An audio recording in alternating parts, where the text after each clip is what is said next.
are you? It's been a day. It has been a day. I am just leaving my job because I had to go up there to train somebody. At 2 o'clock I had to train from 2 to 3. 3 to 4 I was trying to take a lunch, but then I was around talking to people, so really didn't get to take a lunch. And 4 o'clock was a meeting I had to be at. So your girl been at the office building today. So yeah, I actually am so glad because the parking is bad and all that good stuff. I am so glad that I am not in the office anymore. For one, it's still cold in there. For two, it's for two, come on over, man, I'm letting you over. For two, it's no parking whatsoever. The parking is so bad in there. So I'm like, Lord, I thank you. And now they're changing our meetings. Instead of every week, it's going to be once a month, and I'm loving that. And then I have my individual department meeting for my area that I'm in. That's going to be every 2 weeks instead of every week. And I'm like, praise you, Almighty God. Yeah, that's all that's going on today. I popped this old long wig on my head today. I gotta find my other wig because this is not the one that was cute. This one's okay. This one's not my favorite. I think I kind of worn this one out. But I made this one years ago.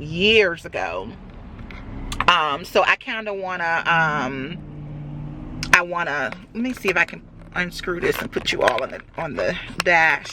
But I pulled her out today, and yeah, that's all that's going on right now.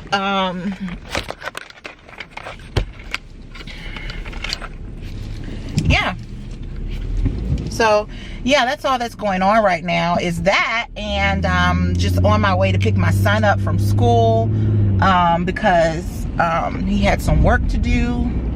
I am on my way to do that and head on home and cook some dinner. Oh no, I gotta take him to get his flu shot. That's what it is. Oh my goodness, this little boy is laying in the middle of the street. These young kids, I tell you, Lord Jesus, where are they parents?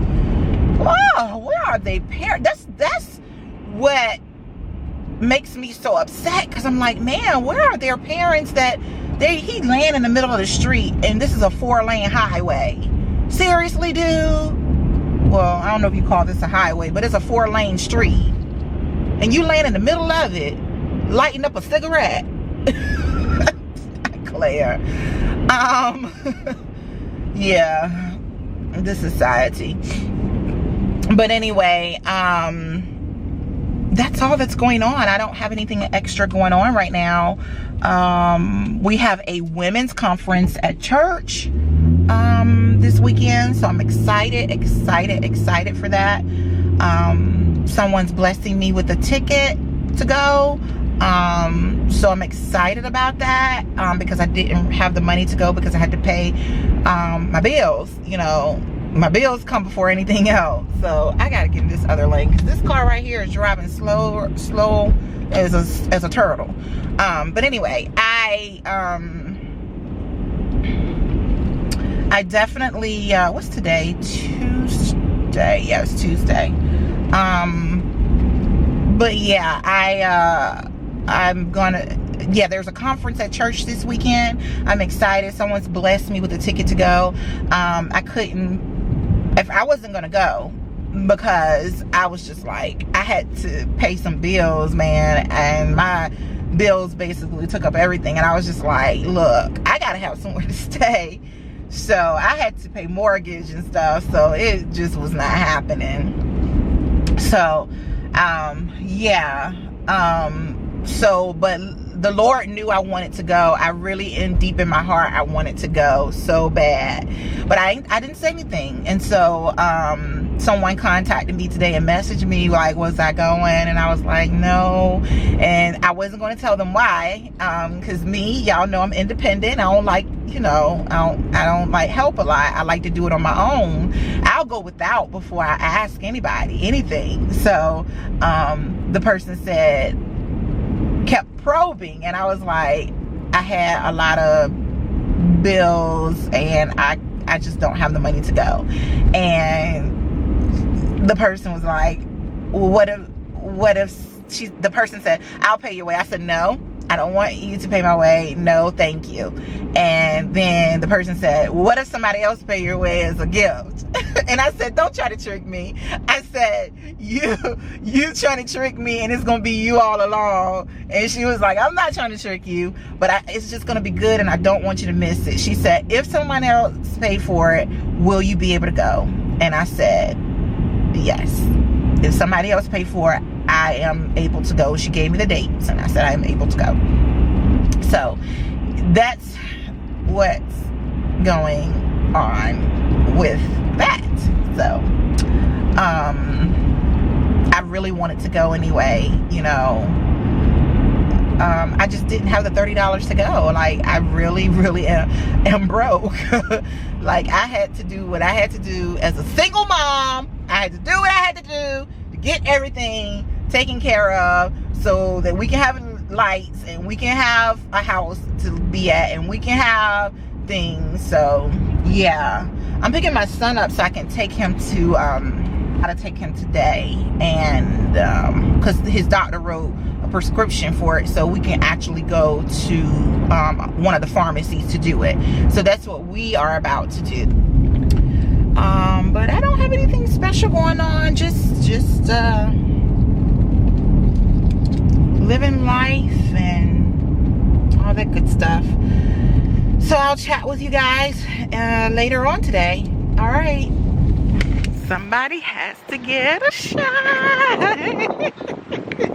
He's just getting the flu shot. I told him it's not gonna hurt. It's not. You wait to see. It's not gonna hurt at all.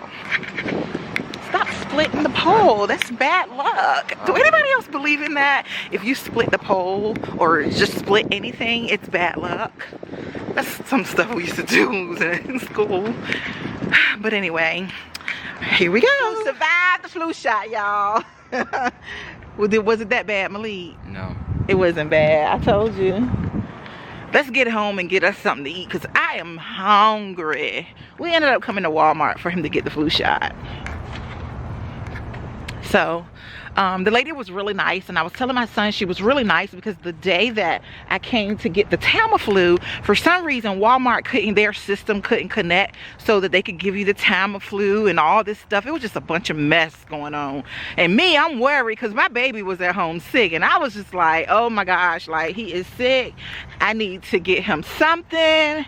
And I don't know, my whole thing. And then the guy, I was telling my son that the guy that was their little assistant or whatever, he was helping me, and he gonna tell me, because their system couldn't pick up everything, he gonna tell me that your son doesn't need a flu shot anyway. You know what? But he gonna tell me that I couldn't get the that my son, your child, that the Tamiflu just make it worse anyway. I said, no, it don't. I've had it before. It clears it up.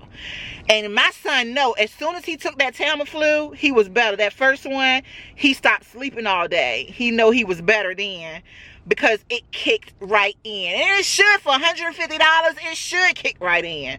So he gonna tell me that, and that just took me overboard. I was just like, how dare you, as the pharmacist, tell me it's just gonna make my son feel worse? And I know that how Tamiflu work, because I've had Tamiflu before. Hold this for me. So yeah, I was just like, I was pissed to the utmost. And so I was telling my son that the lady that gave him the shot, she's like, I guess the manager or whatever over them. And I was telling him that she pretty much came and talked to me, you know, because all I wanted to know was, do I need to get it from somewhere else, or do I need to, can I get it from here? And he just kept going, and he just kept talking, and it was driving me absolutely insane. Cause when it comes to my child, I'm like, what, you know what I'm saying? So she talked to me. She was like, their system for some reason won't connect with it. It won't do it. And it was just a bunch of mess. And so she explained it really nice. And I was like, I understand. I said, all I wanted to know, I said, my son is at home sick. And I said, he has been sleeping for 3 days now. And I was like, I just want to get him better. That's all. And she was like, we talked and she understood. And after that, it was no problem. After that, we were all good. And so now when I go pick up my prescription, she's always speaking to me. So today she said she wanted to be the one to give my son the flu shot, and I said thank you. So she didn't get one of her little assistants to do it. So I said thank you. And I guess she felt like, because she was more customer service oriented, so I guess she felt like that she could do it better than them anyway, and wanted to make sure it was done right, because she knows this child had the flu. And she was like, and she gave him the shot, and at the end she said, you have a fine son. I said thank you. And I do. I have one of the greatest kids in the world, guys. I'm trying to tell you. And I try to give him self-confidence, because Malik don't have self-confidence. You don't have no confidence in yourself, do you? I do. You do, but I don't know. Huh? Yeah, I don't know. You are a strong black man. You are smart. You know, you're good, even if you weren't smart, and you're just a good kid. One thing about my son, one thing about Malik, is he's a very caring person. And I'm just learning how to be caring. I ain't gonna lie. But he was born that way. Like, he was born a caring person. And he care about people. He care about, you know, people being happy, and people being treated fair and treated nice. And that's how I've trained him. Like, I never trained him for us to have you know, judge anybody, or you know, or be, you know, how can I say it? Disrespectful. Be disrespectful, right, to people that are not like us. You know, everybody's different. You know, everybody's different. So I've always taught him that. Anyway, growing up, but I really didn't have to teach him that a lot, because he actually,